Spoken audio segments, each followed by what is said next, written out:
우리 하나님께 영광의 박수 드리겠습니다. 우리 옆에 분하고 이렇게 인사하겠습니다. 예수님 믿으면 꿈같은 일이 일어납니다. 나를 통해 한 영혼을 구원했습니다. 내 영혼아 할렐루야. 여러분, 우리나라는 고구려 17대 왕인 소수림 왕 때 AD 313년에 불교를 국교로 받아들였습니다. 그리고 석가모니를 우리 민족이 숭배했습니다. 조선시대 518년 동안 공자와 맹자를 또 하나님처럼 숭배하는 그런 민족이었습니다. 그래서 우리 조선은 불교와 유교를 숭상하는 나라, 우상에 빠져있는 나라였습니다. 우상에 빠져있던 우리 민족을 하나님께서 이 조선시대 말기에 복음의 마지막 주자로 준비시켜 가는데, 오늘 첫 번째 여러분 주제는 따라합니다. 하나님이 찾으시는 한 사람. 하나님은 시대마다 하나님의 사람을 찾으시는데 하나님의 뜻을 이룰 만한 사람을 찾으십니다. 하나님은 이렇게 수천 년 동안 우상을 섬기고 우상을 하나님처럼 섬기던 이 민족을 잊지 않으시고 1884년에 아펜젤러와 언더우드를 보내서, 언더우드는 장로교회 대표 선교사고 여러분이 아시지만 아펜젤러는 감리교회 대표 선교사인데 배제학당과 정동교회를 세웁니다. 우리 성도님 중에도 배제 학교를 다니신 분이 계신데, 여러분 1885년에 아펜젤러 선교사는 이 배제학당, 다시 말하면 기독교 학교를 세웠습니다. 그리고 이 학교에 한 사나이가 입학을 하는데 그가 바로 이승만이라는 사람입니다. 여러분, 이승만은 조선 세종대왕의 형인 양녕대군의 16대 손이에요. 그래서 지금으로 말하면 이승만은 왕족 출신입니다. 그가 배제학당에 입학을 했을 때 이 아펜젤러 선교사님이나 여러 선교사님들 통해서 민주주의란 개념을 처음으로 이해를 하게 됩니다. 국민들이 투표에 참여해서 국민들이 지도자를 뽑아서 국민들을 섬기게 하는 그런 대통령을 세워야 한다는 겁니다. 그래서 협성회보라는 최초의 신문을 만들어서 많은 사람들에게 알리려고 하고, 또 이승만이 직접 기자가 돼서 그 안에 수많은 특종 기사들을 실었습니다. 여러분, 조선이 멸망해 갈 때 임금은 백성들을 자기 마음대로 하고 또 자기 뜻대로 할 수가 있었습니다. 그래서 모든 것이 이 임금이나 왕의 뜻에 따라서 이루어지죠.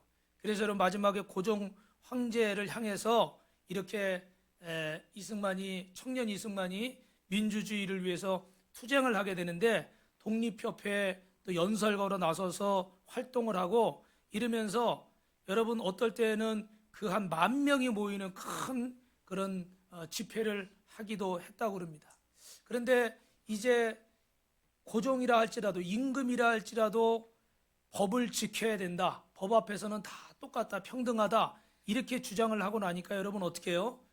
그 고종이나 이런 지도자들 입장에서는 좋을까요? 안 좋을까요? 좋지 않겠죠, 그죠? 자기들 세상이었는데 이 세상이 이제는 내 뜻대로 안 되는 겁니다. 그러니까 이 폭력배들을 동원해서, 그 애국지사들이 이렇게 집회하는 자리에 폭력배들을 동원해서 그들을 때리고 죽이고 이런 일들을 붙잡아가고, 그래서 그 집회 때 한 60여 명의 부상자가 나왔다고 그러는데, 청년 이승만도 맞아서 머리에 피가 나고 정신을 못 차리고 도망하는데, 갑자기 어떤 손이 자기를 붙들더니 그쪽으로 가면 죽습니다, 이쪽으로 가십시오 그러는데, 그쪽이 어디냐면 그 깡패들이 있는 쪽입니다. 여러분, 나는 지금 살려면 어디로 도망을 가야 돼요? 이쪽으로 도망을 가야 되잖아요. 근데 이쪽으로 가면 죽는다고 그 깡패들이 있는 쪽으로 자기를 이렇게 가라 그러는 거예요. 근데 그 형체도 보이지 않고 자기 손을 붙잡았는데 누군지도 모르겠고 정신이 없으니까, 그래서 그냥 그 손에 이끌려서 깡패들 쪽으로 갔습니다. 그러면 여러분 어떻게 해야 될까요? 깡패 쪽으로 갔으니까 너 잘 왔다 그러고 어떻게 해요? 이걸 잡아서 때리고 이럴 거 아닙니까? 그런데 이 깡패들이 자기 쪽으로 오니까 내 편이라 생각해요? 상대편이라 생각해요? 대답을 하셔도 돼요. 자기 편이라 생각했던가 봐요. 그래서 이렇게 길을 터져가지고 이렇게 살아났다는 거예요. 이때는 청년 이승만이 예수님을 믿을 때가 아니었어요. 그런데 나중에 예수님을 믿고 기독교인이 되고 나서 그는 이렇게 고백합니다. 내가 하나님을 알기도 전에, 하나님을 믿기도 전에 살아계신 하나님의 보이지 않는 손과 형체 없는 목소리가 나타나서 나를 죽음의 위협에서 건져 주셨습니다. 할렐루야. 여러분, 오늘 이 말씀을 여러분이 어떤 정치적인 여러분의 이념이나 여러분의 가치관으로 듣지 마시길 바랍니다. 아멘. 네. 저는 이 얘기는 좀 조심스럽지만 고등학교 때 한 번은 유명한 어떤 외국의 그 목사님이 이렇게 우리나라에 집회를 왔는데 우리 친구들하고 제가 인천에 살 때 서울에까지 이렇게 올라갔어요.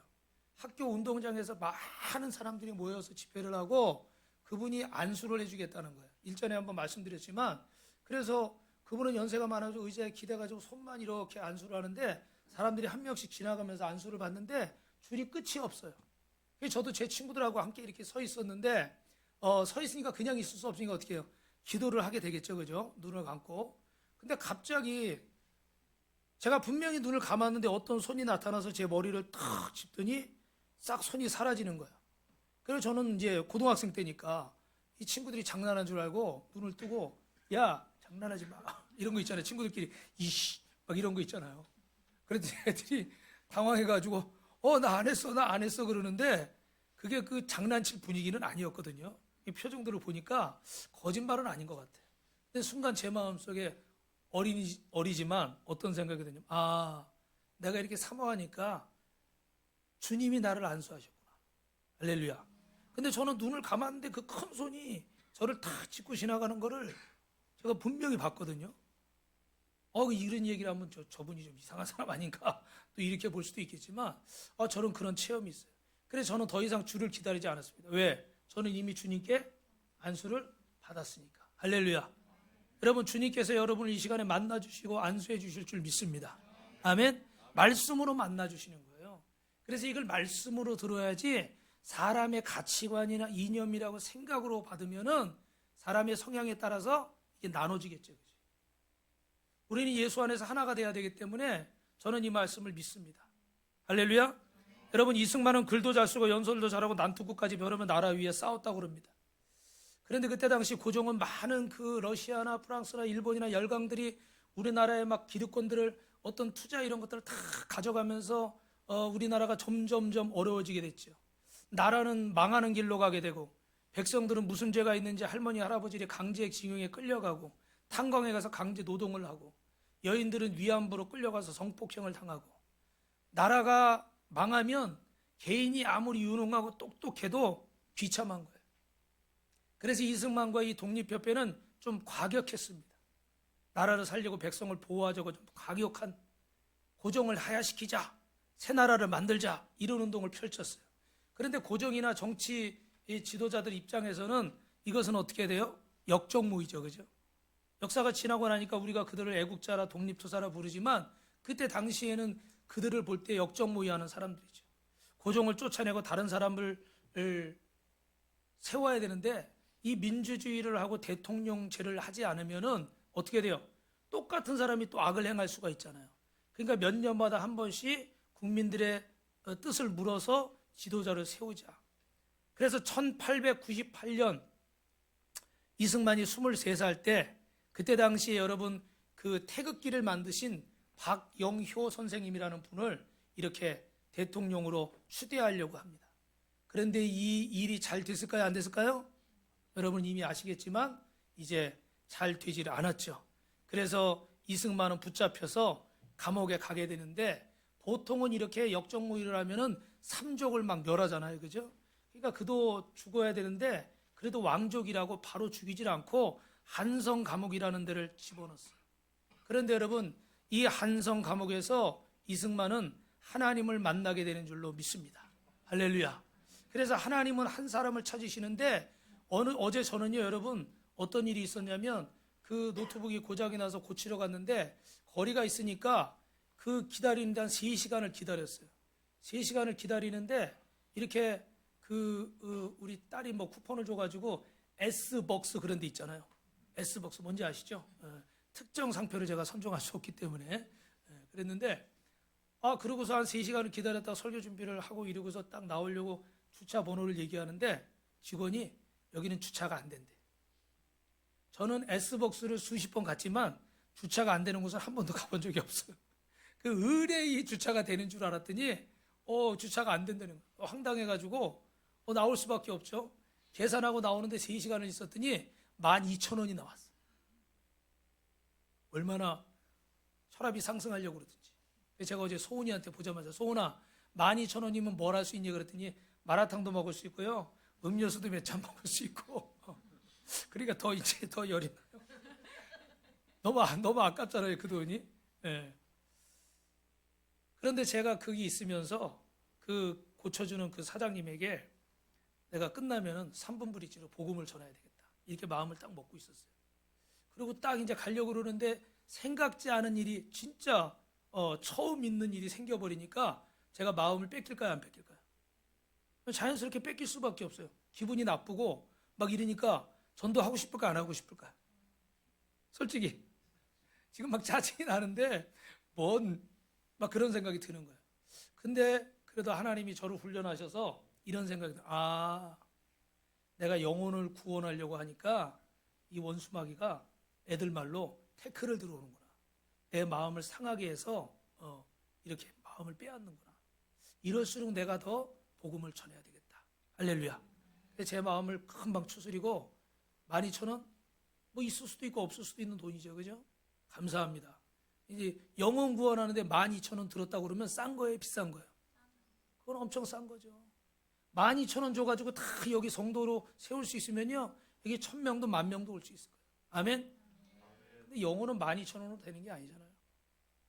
그래서 물건을 고치고 값을 지불하고 사장님에게 3분을 달라고 그러니까 역시나 바쁘다고 안 된대. 자리에 앉으려고 그러질 않아.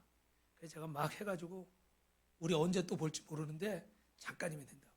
그래서 복음을 전하고 기도를 했어요. 할렐루야. 따라합시다. 저는 승리했습니다. 여러분, 원하지 않는 일들이 생길 수가 있어요. 청년 이승만이 한성 감옥에 갇혀서 여기 들어가면은 북한의 저 아오지 탄강 뭐 그런 데 가는 것처럼 죽었다 생각하는 거예요. 그런데 하나님이 이 일을 통해서 한 사람을 찾으시는 거예요. 저와 여러분이 당하는 수많은 일들 속에서 우리 임모란 성도님으로 간증을 했지만 사실은 양육은 벌써 몇 주 전에 끝났어요. 근데 본인이 이게 참 수줍음이 많아가지고 이걸 못 쓰는 거야.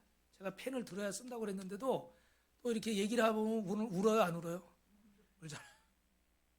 자꾸 울더라고. 그래서 사실은 오늘 어제 무슨 얘기까지 했냐면 앞에 나오면 우니까 저기 앉아서 마이크만 주고 의자에 앉아서 앞에 나가면 울 것 같다고 나와서 역시나 우셨는데 그 왜요? 내가 지나온 시간들을 이렇게 기록하려고 보니까 참 하나님의 은혜가 있는데 감사한 것도 있고 내가 깨닫지 못해서 놓쳐버린 것도 있고 그런데 이제 주님 앞에 다시 돌아와서 그 은혜를 기억하니까 감격스럽다는 거예요. 할렐루야. 우리 권성진 집사님은 임원환 성도님을 이렇게 인도했는데 이번에 이렇게 폴론 연주를 하고 이런 걸 보니까 본인 마음이 뭉클해지더라고요. 둘이는 친하니까 언니 동생이니까 우리 모란이를 보니까 제 마음이 뭉클해지더라고요. 감동이죠, 감동. 오늘 여러분 복음을 전하고 영혼을 구원한 분들에게는 이런 감동이 있는 줄로 믿습니다. 할렐루야. 옆 사람을 이렇게 인사합니다. 도시의 어부가 됩시다. 도시의 어부가 무슨 뜻인지 아세요? 우리 주님이 우리를 고기 낚는 어부가 아니라 사람 낚는 어부로 베드로처럼 부르신 줄로 믿습니다. 그래서 여러분들이 도시의 어부가 돼서 여러분의 사랑하는 가족과 이웃을 구원하시길 바랍니다. 하나님은 그 한 사람을 찾으시는 거예요. 그래서 오늘 두 번째는 여러분 따라합니다. 이게 이제 지금 한성 감옥에 갇혀있던 죄수 신분의 청년 이승만의 모습인데 두 번째는 여러분 강하고 담대하라 내가 너와 함께 하느니라. 할렐루야. 여러분 하나님은 은혜 속에서 우리를 두려움 속에서 강한 자로 만드시는 줄로 믿습니다. 여러분 어떻게 은혜 속에서 우리가 강한 자가 될 수 있을까요? 바로 하나님을 만나야 될 줄로 믿습니다. 아멘. 하나님을 만나는 자만이 은혜 속에 강한 자가 될 수 있다는 사실이에요. 시편 140편 오늘 앞부분을 보면요 같이 읽어봅니다. 시작. 여호와의 사람이 무엇이기에 주께서 그를 알아주시며 인생이 무엇이기에 그를 생각하시나이까. 사람은 헛것 같고 그의 날은 지나가는 그림자 같으니이다. 아멘. 세상은 조금만 바람이 불어도 휘청휘청거리고 쓰러지고 헛것 같은 인생이 될 수밖에 없어요. 어떻게 여러분 그런 가운데 하나님의 은혜 속에 강한 자가 될 수 있을까? 오늘 여러분 이 고난을 통해서 바울이 만났던, 베드로가 만났던, 청년 이승만이 만났던, 저와 여러분이 만났던 그 고난을 통해서 우리는 하나님이 쓸만한 믿음의 사람으로 발견되어지고 세워져 가는 줄로 믿습니다. 그래서 그 고난 가운데 우리는 철저하게 하나님이 우리를 연단하시는데, 잠언 17장 3절에 보니까 여러분 잘 아는 말씀이죠. 같이 읽습니다. 도가니는 은을, 풀무는 금을 연단하거니와 여호와는 마음을 연단하시느니라. 할렐루야. 여러분, 이렇게 몇 천도가 되는 그 용광로 같은 데 넣어서 은을 만들고 금을 만드는데, 하나님은 저와 여러분의 이런 갈대와 같은 마음을 이렇게 연단하시고 고난을 주셔서 우리의 마음을 단련하시는 줄로 믿습니다. 아마 여러분, 제가 잘은 모르지만 제가 어제 만약에 그런 상황이 그 전에 그랬다 그러면, 아이 기분 나빠, 돈 아까워, 에이, 그리고 마음을 뺏겨서 씩씩거리다가 그냥 돌아왔을지 모르겠어요. 근데 제가 앞에 얘기는 기니까 안 했는데, 그날 어제 아침부터 제가요 굉장히 바빴어요. 막 안산에도 갔다 오고, 거기는 또 어댑터를 놓고 가가지고 또 2번 갔다 오고, 인간적으로 막 짜증이 나고 화를 내려면은 하루 종일 이른 시간부터 그랬기 때문에 뭐 얼마든지 그럴 수가 있었어요. 그런데 저도 연단을 받고 보니까 기분은 나쁜데, 피곤하고 짜증은 나는데, 누구를 먼저 바라보게 되는 거예요? 하나님을 먼저 바라보게 돼요. 우리는 다 똑같은 사람이에요, 그죠? 저보다 성품이 더 훌륭하신 여러분들이 계시지만 여러 가지 상황들이 우리의 마음을 빼앗길 수 있는데, 하나님은 이런 상황들을 통해서, 이 고난을 통해서 우리의 마음을 연단하시는 거예요. 할렐루야. 여러분, 이 이승만은 이 감옥에 갇혔는데, 저 안에서 저 독립정신이라는 책도 쓰고요, 저 옆에 같이 있는데 지금 이렇게 책에 가렸네. 저 가운데 앉아 계신 분 옆에가 바로, 여러분 인터넷 보시면 사진 찾을 수 있어요. 거기가 월남 이상자 선생님이 쭈그리고 앉아 있고, 그 옆에는 그 아들이 앉아 있습니다. 이 이승만은 감옥에서 하나님을 만나고 나서 42명의 사람들에게 복음을 전해요. 할렐루야. 그 사람들을 다 예수 믿게 만듭니다. 그렇게 더 실제로 많이 있는데, 여러분, 이런 분들이 대한민국이 설립되는데 귀한 역할을 한 줄로 믿습니다. 그런 지식인들, 고정에 반대하던 그런 지식인들이 다 한성 감옥에 갇혔는데 죽으라고 가둔 거예요. 죽으라고. 왜 그러냐면, 이 한성 감옥은 대부분 이제 역적이라는 제목으로 갇히기 때문에 악명 높은 것이었는데, 거기는요 이빨이 상하거나 위장이 상하거나, 왜 그러냐면 밥을 줄 때 밥에다가 모래를 많이 섞어준대요. 근데 안 먹어야 되잖아요. 근데 안 먹으면 어떻게 돼? 사람이 배가 고프고 지치잖아요, 그죠? 그러니까 어쩔 수 없이 그걸 또 먹는단 말이야. 어쩔 수 없이 골라낸다고 골라내지만 그 안에 모래가 있는 거죠, 그죠? 그러니까 이거를 배가 고프니까 억지로 먹었는데, 위에 들어가니까 위에서 어떻게 되겠어요? 위가 어떻게 망가지겠죠, 그죠? 그래서 어쩔 수 없이 먹어도 안 먹어도 몸에 이상이 생기는 거예요. 그리고 그 방은 한 평 정도는 0.23평이라고 하는데, 한 평이 85cm잖아요, 그죠? 85cm. 요런 데인데 그것보다도 훨씬 더 작은, 거기다가 어떻게 돼요? 죄수들은 우리 옛날에 사극에서 보셨죠? 이렇게 10kg나 되는 칼을 차고 있어요. 그래서 몸을 제대로 움직일 수도 없고, 어떻게 제대로 누울 수도 없는, 손발에는 어떻게 해야 돼요? 이 쇠로 족쇄같이 수갑 같은 걸 차고 있겠죠. 그 안에 뭐 쥐, 모기, 파리, 이런 것들한테 막 괴롭힘을 당하고 제대로 살 수가 없어요. 그런데 저녁 때가 되면 어떻게 돼요? 잠들만 하면 간수가 끄집어내서 고문을 합니다. 사람을 거꾸로 매달아 놓고 고춧가루를 잔뜩 탄 물을 코에다 붓는 거예요. 처음에는 숨을 안 쉬고 참겠죠. 근데 계속 안 쉴 수가 있나요? 숨을 쉬죠. 숨을 쉬면 어떻게 돼요? 고춧가루 탄 물이 내 코로 들어가고, 그때는 어떤지 여러분 상상할 수 있죠, 그죠? 그런 괴롭힘을 당하고 쇠붙이로 달궈서 몸을 지지고, 장대를 다리에 껴서 고문을 하고, 또 어느 날 어떤 간수는 너 명필이라며? 그래, 오늘부터 내가 글씨를 더 잘 쓰게 해줄게.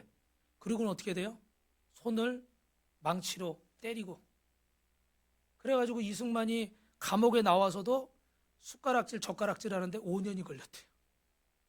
그리고 옛날처럼 이 붓글씨를 잘 쓰는 데는 39년이 걸렸답니다. 평생을 이 고문의 후유증으로 고통을 받은 것이죠.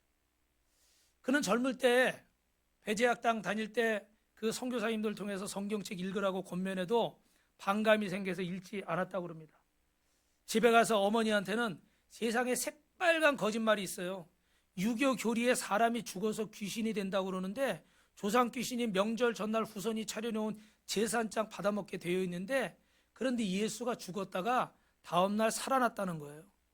그리고 지금으로부터 1900년 전에 멀리 이스라엘 땅에서 태어나서 예수가 1900년 지난 지금 조선에 태어난 나와 아무 상관이 없는데 그 사람이 나를 위해서 죽었다는 거예요.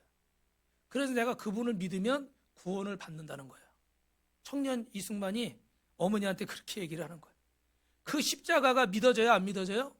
안 믿어진다는 거죠. 그죠? 그렇게 눈을 시퍼렇게 뜨고 어머니에게 이렇게 대들었다고 그럽니다. 그는 감옥에서 아무 소망도 없고 부서져 버린 인생, 망가져 버린 인생, 성경을 읽으라고 이렇게 옆에 펼쳐줘도 이 좁은 데서 이 칼을 차고 있으니까 어떻게 손발이 또 이렇게 묶여 있잖아요. 그죠?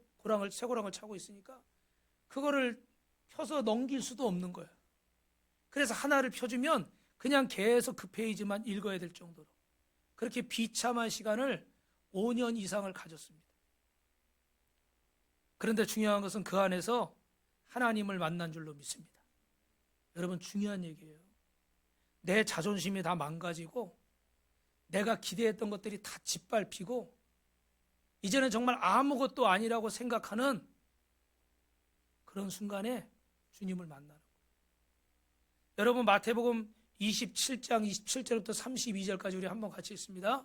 이에 종족의 군병들이 예수를 데리고 관장 안으로 들어가서 온 군대를 그에게로 모으고 그의 옷을 벗기고 흉포를 입히며 가시관을 섞어 그 머리에 씌우고 갈대를 그 오른손에 돌리고 그 앞에서 무릎을 꿇고 희롱하며 이르되 유대인의 왕이여 평안할지어다 하며 그에게 짐을 뱉고 갈대를 빼앗아 그의 머리를 찢더라. 희롱을 다한 후에 흉포를 벗기고 도로 그의 옷을 입혀 십자가에 못 박으려고 끌고 나가니라. 이승만은 이 말씀을 읽다가 은혜를 받습니다. 벌겨벗겨진 채 십자가에 죽으신 예수님과 자신을 비교해 봅니다. 이런 예수님이라면 내 마음을 알아주시겠구나. 이때 이승만의 마음이 열려요. 이승만은 예수님이 나 이상으로 괴롭힘을 당했구나. 그렇게 가시로 손톱 사이를 찔리면서 예수님이 가시면류관 쓰시고 얼마나 괴로우셨을까. 자기를 그렇게 괴롭히던 그 간수들 너무너무 억울한데 내가 살인을 한 것도 아니고 도적질을 한 것도 아닌데 이 민족을 사랑해서 이 민족을 좀 잘 살게 하려고 이 백성을 위해서 이런 일을 한 것뿐인데 이승만 입장에서 너무나 억울하죠. 그런데 예수님이 우리를 구원하시고 이 땅에 오셨는데 구원하시려고 오셨는데 아무 죄 없으신 그분이 십자가에서 그렇게 고통을 당하시고 나를 위해 죽으셔야만 했구나. 이런 생각을 하니까 예수님의 마음이 내 마음에 와닿는 거예요. 할렐루야. 내가 한 것은 이 땅에 민주주의 제도를 도입하려고 한 것밖에 없는데 나는 이런 고통을 받는데 예수님은 나보다 100배, 1000배 더 억울하셨겠구나. 아무 죄 없으신 그분이 나를 위해 죽으시고 가장 잔인한 십자가에서 죽으셨는데 그것도 50대를 때리면 죽으니까 49대까지만 때리고. 여러분, 그래서 32절에 나가다가 시몬이랑 구레네 사람을 만나며 그에게 예수의 십자가를 억지로 지워 가게 하더라. 아멘. 할렐루야. 여러분, 이 고통스러운 십자가의 사건을 보면서 이승만이 주님을 만납니다. 할렐루야. 정말로 예수님이 나를 위해 죽으셨고 나를 위해 부활하셨구나. 할렐루야.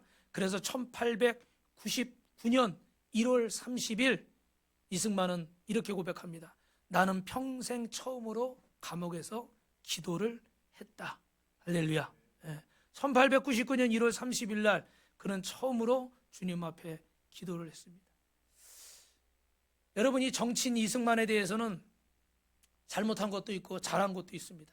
뭐 부정부패나 독재나 4.19 부정선거나 뭐 본인의 다 잘못이 아니라 할지라도 역사는 이런 것들을 기록하고 있기 때문에 우리는 그가 다 옳았다고 말할 수 없고 여기서 설교하는 저도 그가 다 옳았다고 말하지 않습니다. 그러나 오늘 이 말씀을 드리는 이유는 이승만, 인간 이승만이 만난 예수님을 말하는 거예요. 할렐루야. 예, 우리가 갈 곳은 거기까지입니다. 뭐 그 뒤에까지, 뒤에까지 갈 필요가 없어요. 여러분, 그 신앙인 이승만에게 우리가 본받아야 될 것은, 그가 그런 고문을 당하고 사형소 신세로 있었지만 그가 예수님을 영접했다는 거예요. 처절하게 망가지고 고문당한 사형수가 예수님을 만나면서 그 인생이 변화된 거예요. 오늘 우리 성도님의 간증을 했지만 여러분은 어떻게 예수님을 믿게 됐습니까?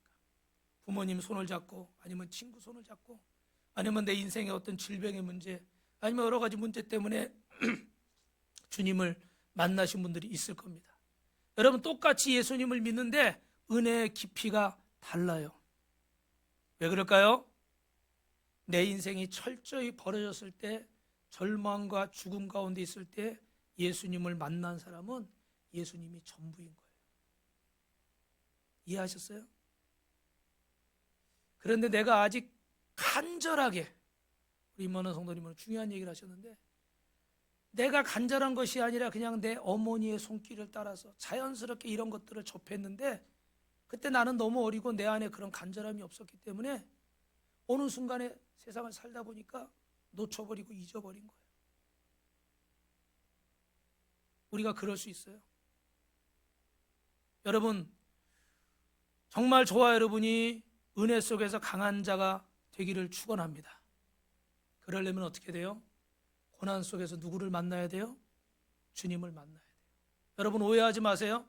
없는 고난을 일부러 당하시라, 그런 말씀이 아닙니다. 여러분이 겪고 있는 그 어려움 속에서 주님을 찾으라는 말씀이에요. 아멘. 1899년 1월 30일 날 한성 감옥에서 죽음을 앞둔 사형수 이승만, 청년 이승만이 처음으로 하나님 앞에 기도했던 것처럼 여러분도 그 고난 속에서 기도하시길 바랍니다. 할렐루야. 여러분 인생을 위해서, 남편을 위해서, 아내를 위해서, 자녀를 위해서, 가정을 위해서, 이 나라 이 민족을 위해서, 대통령을 위해서도, 위정자들을 위해서도, 여러분 직장 사업장을 위해서, 학교를 위해서 기도하시길 주님의 이름으로 축원합니다. 그래서 우리는 오늘 이 찬양을 불렀잖아요. 무슨 찬양이에요? 은혜 아니면 살아갈 수가 없네. 호흡마저도 다 주의 것이니 세상 평안과 위로 내게 없어도 예수, 오직 예수뿐이네. 은혜 아니면 살아갈 수가 없네. 할렐루야. 여러분, 감옥 속에서 사형수 신세로 주님을 만난 이승만의 첫 번째 기도 제목은 조국을 구원해 주옵소서. 할렐루야. 어디를 구원해 달라고요? 조국을 구원해 주옵소서. 여러분, 이 나라를 위해서 기도하시길 주님의 이름으로 축원합니다. 두 번째로는 내 영혼을 구원해 주옵소서. 감옥에서 나가는 것보다 그는 예수 믿어 용서받고 구원받는 걸 더 원했습니다. 그래서 여러분, 전해지는 이야기에 대한민국 건국사라는 이호 씨가 지은 책이 상하권이 있어요.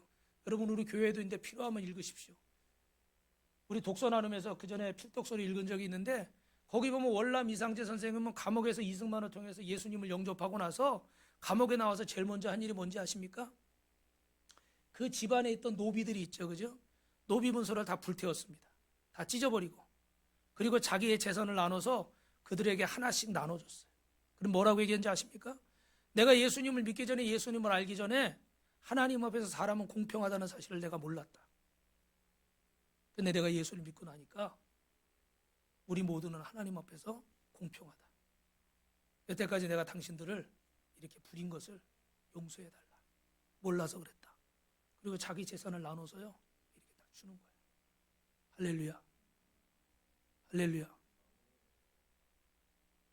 간절함 속에서 죽음 가운데서 예수님을 만난 사람은요, 달라요. 행동하는 게 달라요. 그런데 건성건성 예수님을 만나서 그저 그렇게 살만하게 건성건성 신앙생활을 하다 보면 이런 변화가 없어요. 이런 결단이 없어요. 그냥 종교 생활만 하다가 끝나는 경우들이 있어요.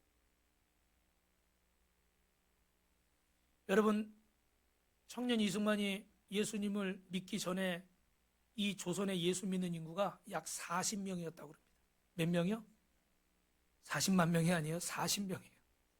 그런데 기록을 보면 남자 중에는 대부분이 백정, 뭔지 아시죠?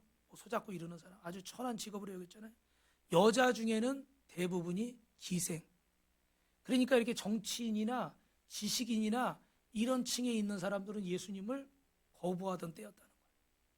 그런데 그 중에서 왕족 출신으로, 양반 출신으로 이승만이 예수님을 믿게 됩니다. 그래서 첫째는 나라와 민족을 구원해 주옵소서, 둘째는 나를 구원해 주옵소서, 셋째로는 이 조선 땅을 구원해 주옵소서. 할렐루야. 1999년 1월 30일 그 기도가 시작됐어요. 오늘 여러분 2024년 12월 29일 오늘 여러분에게 이 기도가 시작되는 날이 되시길 주님의 이름으로 축원합니다. 그래서 오늘 본문 시편 144편 15절에 뭐라고 말합니까? 한마디로 이러한 백성은 복이 있나니 여호와를 자기 하나님으로 삼는 백성은 복이 있도다. 할렐루야. 여러분 말씀을 정리합니다. 고려 500년 불교 시대 석가모니를 하나님처럼 섬겼고 조선 500년 유교 시대 공자 맹자를 하나님처럼 떠받들었습니다. 그래서 조선은 망했습니다. 그러나 여호와를 자기 하나님으로 삼는 백성은 복이 있도다. 새롭게 탄생한 대한민국은 한 사람도 빼놓지 않고 예수 믿고 구원받는 백성이 되어야 될 줄로 믿습니다.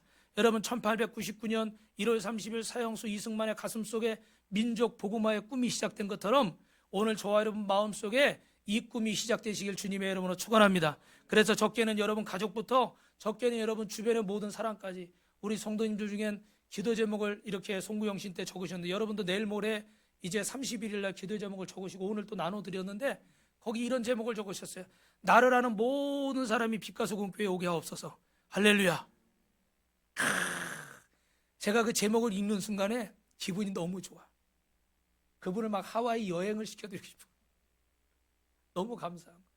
어떤 청년은 하나님 우리 교회 목사님 성도님들 모두가 2024년에 최고의 삶을 살게 하옵소서. 할렐루야.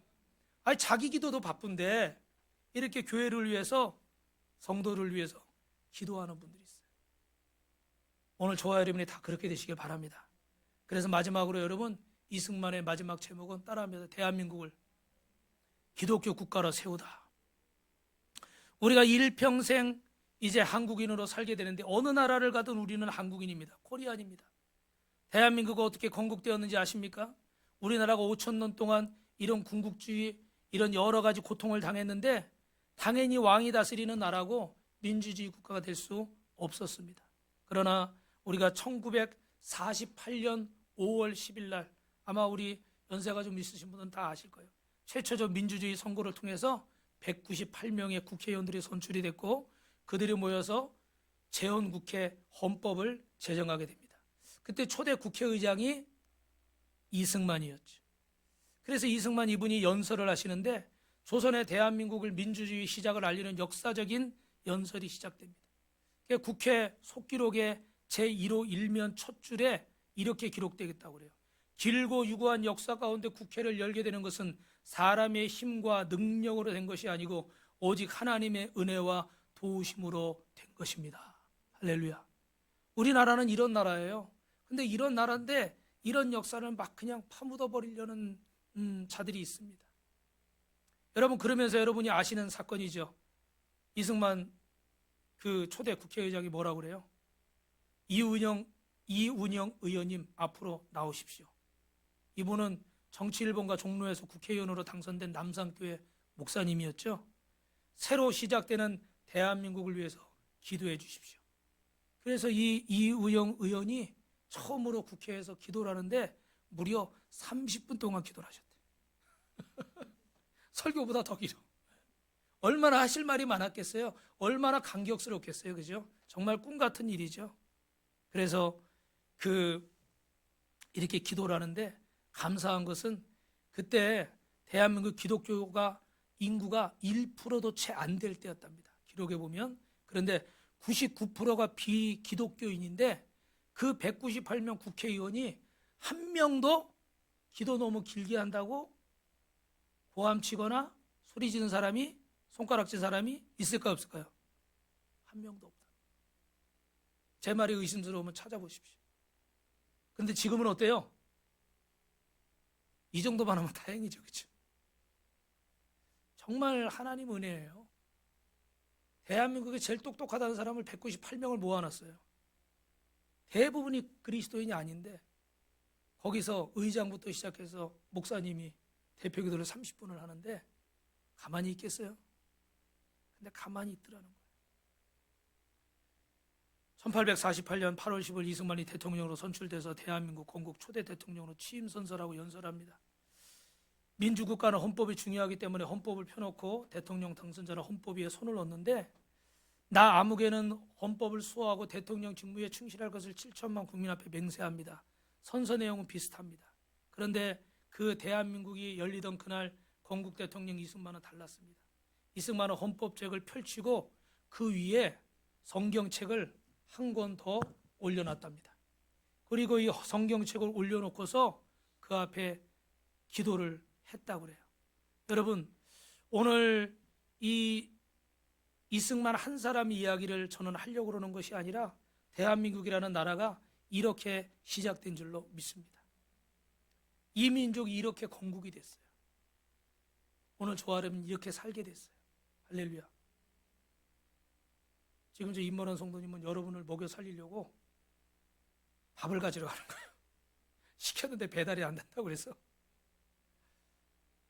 이 한 사람이 저와 여러분이 돼야 될 줄로 믿습니다. 이렇게 혼란스럽고 어려울 때 저는 조심스러워요. 무슨 말도 하지 않는 이유가 조심스러워요. 그런데 여러분, 플라톤이라는 사람은 정치에 관심이 없다 보면 악한 자의 통치를 받을 수가 있대요. 가만히 있지 말라는 거죠. 그런데도 가만히 안 있고 또 막 나름대로 액션을 취하다 보면 우리가 또 하나님의 뜻을 벗어나서 내 감정이나 정치가들이 선동하는 대로 또 끌려갈 수도 있어요. 그게 참 어려운 겁니다. 여기 설교하는 목사도 참 어려운 거예요.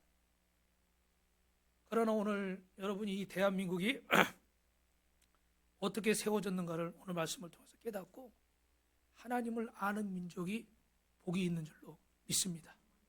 이 민족을 하나님이 이렇게 기도 가운데 세우셨으니 이제 이 민족을 잘 지켜가고 세워가야 될 것은 저와 여러분이 할 일이고, 영상에서 본 것처럼 이렇게 선을 행하고 이렇게 하니까 그것이 누구에게 돌아와요? 결국 나에게 돌아오는 거예요.